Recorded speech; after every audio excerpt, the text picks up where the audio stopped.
everyone. Yeah, I'm doing the block filming again, but it's because a lot of things I gotta address, so that's why. But, so you may remember the Long Boys.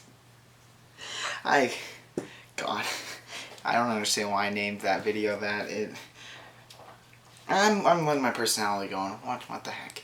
But, so, you may wonder why I have the light. It fits in later. But, now, you may remember me potentially making a comment of, wow, it looks like they're mating in one of my other videos that wasn't centered around them. Well, it's because they did. Now, sadly, the female got egg-bound, and after laying a few eggs, so that was a bit of a downer. I let the male go, and he also passed after I let him go.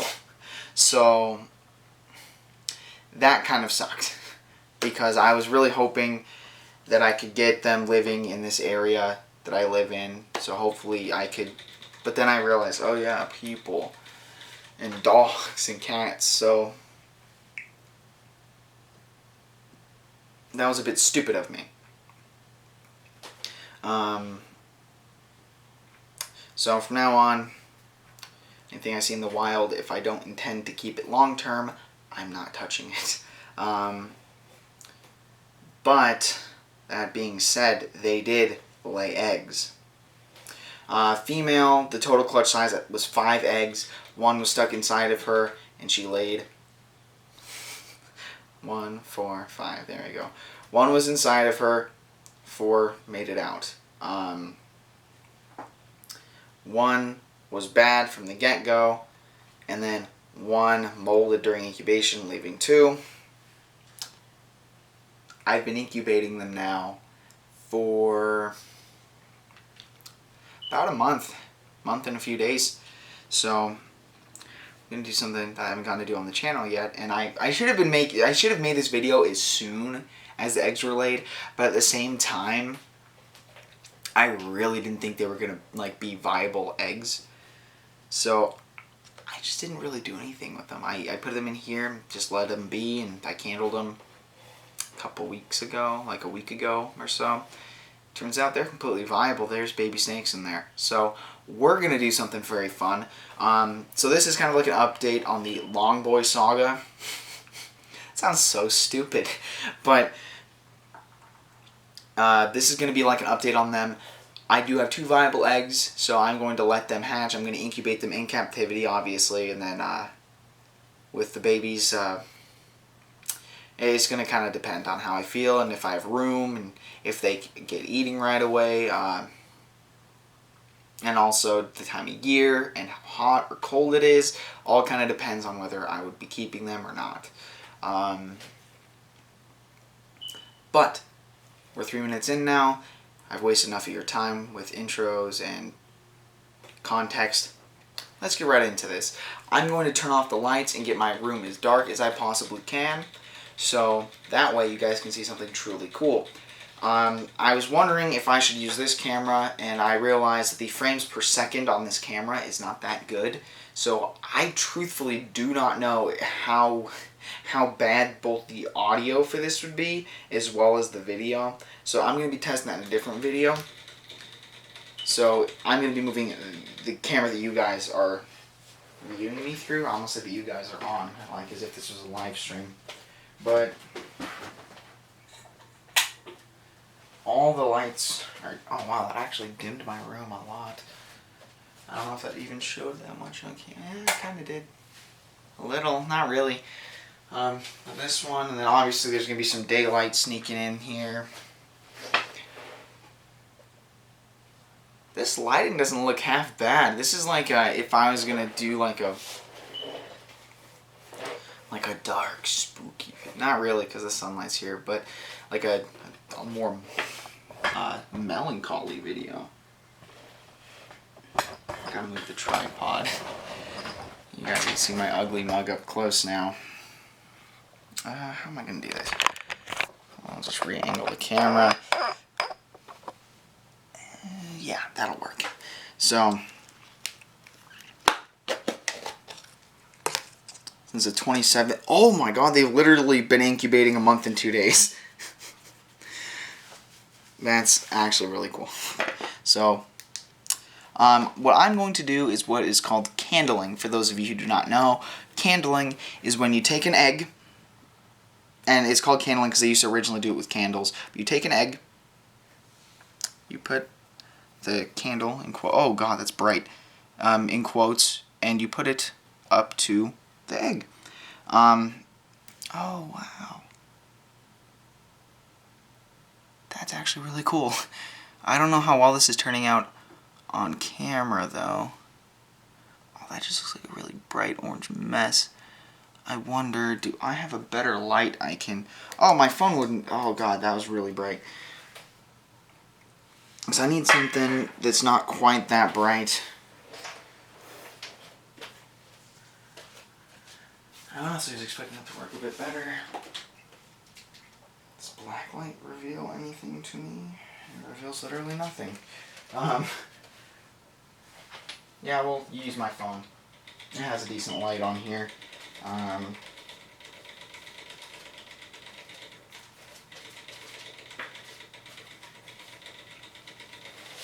Let's see. Wow, I have a lot of notifications. I should pay attention to my phone more often. Flashlight, there we go. That's much... Oh, went right into my eyes. So we're going to just set the phone here. Is that... That's much better looking. Is my screen off? I don't want to be messing with stuff. Okay, good. Okay, good. You guys can see the veins and stuff a little bit better now. Up in here, let's see if I can get this. It's not really showing through. But you can see the veins and stuff are clearly forming in there. I'm pretty happy about this. Let's see, guys. Will I incubate my first eggs successfully? Don't know if you can really see it all that well, but there's a darker band or like line right there. That's the snake inside.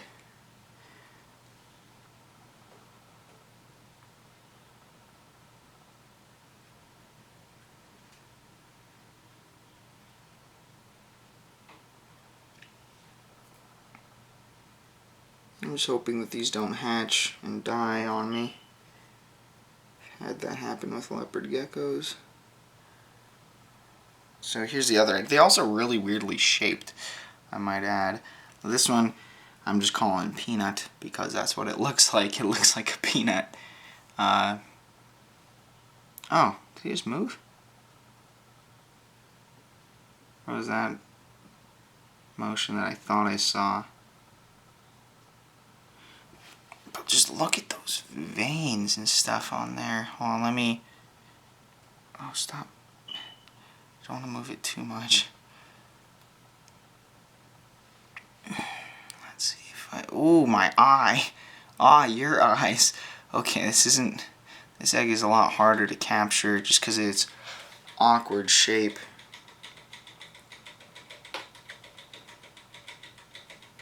I wonder, could this really weird shaped one have two snakes?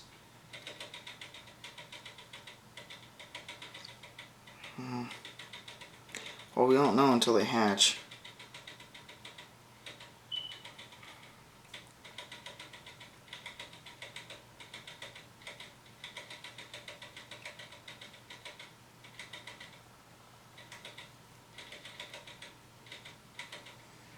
That's really neat getting to see, you know, getting to candle things, getting to see what's going on in there.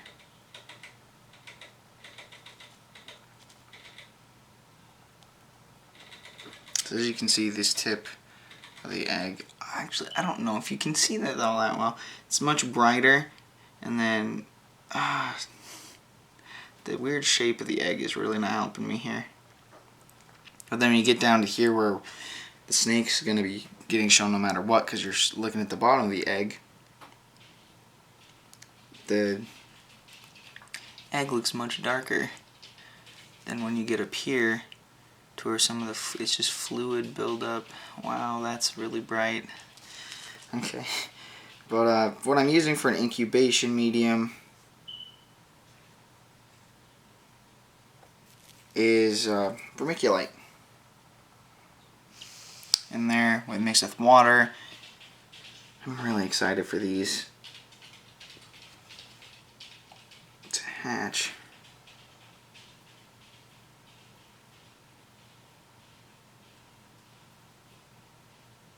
That's originally, I'm pretty sure, like this. Now it's very important to keep things facing where they are, or it could negatively affect the offspring.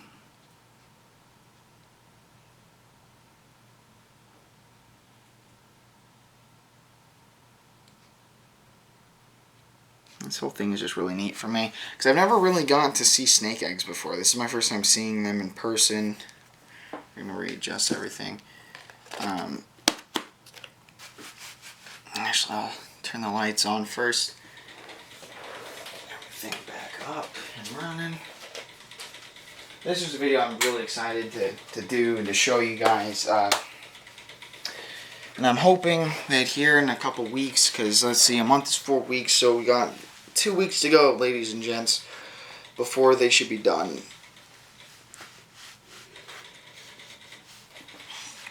Roughly that much.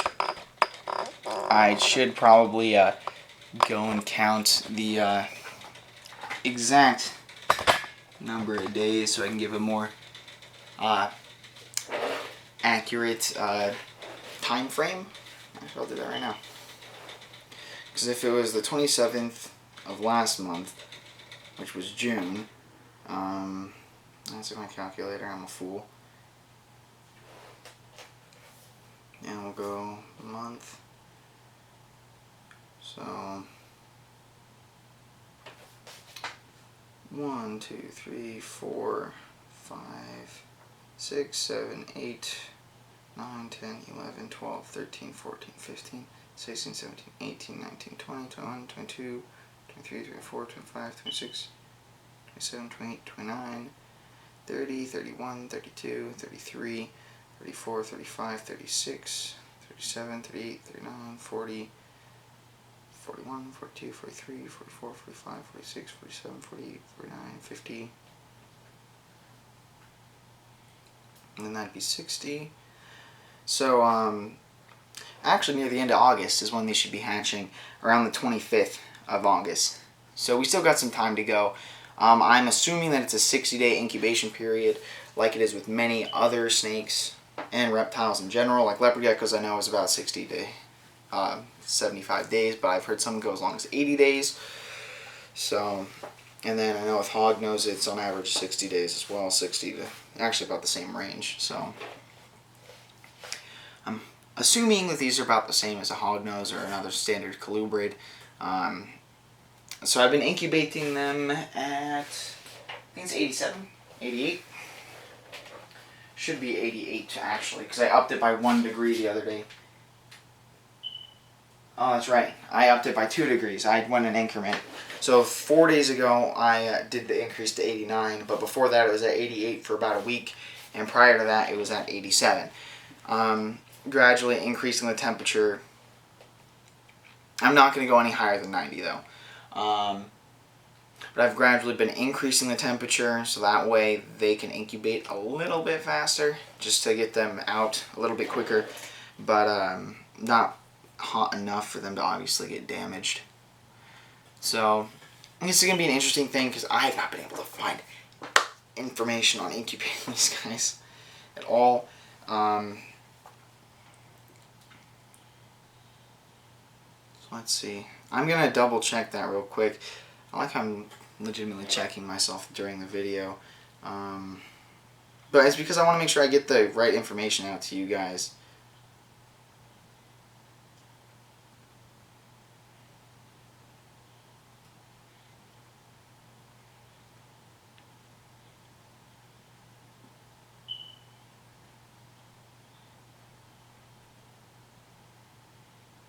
Yeah, that's what I thought. Okay. Because I swore I looked this up late one night and I could not find a thing on this particular species, and I was right. The first thing that came up was a generic from incubators.org, basically a summary of how long most colubrids take. And most snake eggs in general, which is between 45 and 70 days. So, which these guys haven't even hit 40, so. But, that's exactly what I remembered finding. I just could not remember if I had checked since then, so I wanted to make sure I gave you guys up-to-date and accurate info. And, well, it's still the same as it was. There's no particular specific information on incubating these particular eggs, so kind of just winging it and hoping that I do it correctly. Mainly because I can't find anything on them. So I kind of went off of the common king snake, which we have in this area, just because this is another colubrid. King snakes are colubrids. I'm going to put these in the incubator while I'm explaining this. But colubrid, same area. I just like to think that incubation would be pretty similar across the board for them.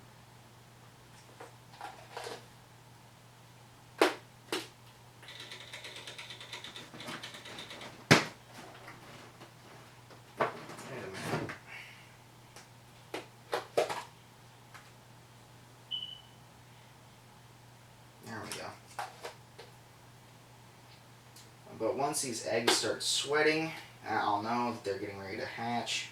Or was that a leopard gecko thing? Shoot, I think that might be a leopard. Well, it makes sense for most reptiles to sweat. In quotes. But I am very excited because my first time incubating something since the leopard geckos, and my first time incubating snakes.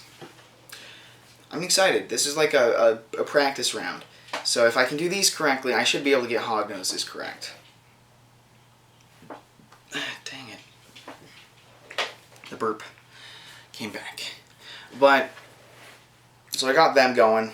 If I can do that correctly, I have faith in myself that I will be able to get the hognoses, Mexican hognoses, and tricolored hognoses all to breed and incubate their eggs successfully. So that's going to be pretty fun. But I shall see you guys in the next video. And of course, I will be doing frequent updates. I've decided on these eggs now that I filmed this video.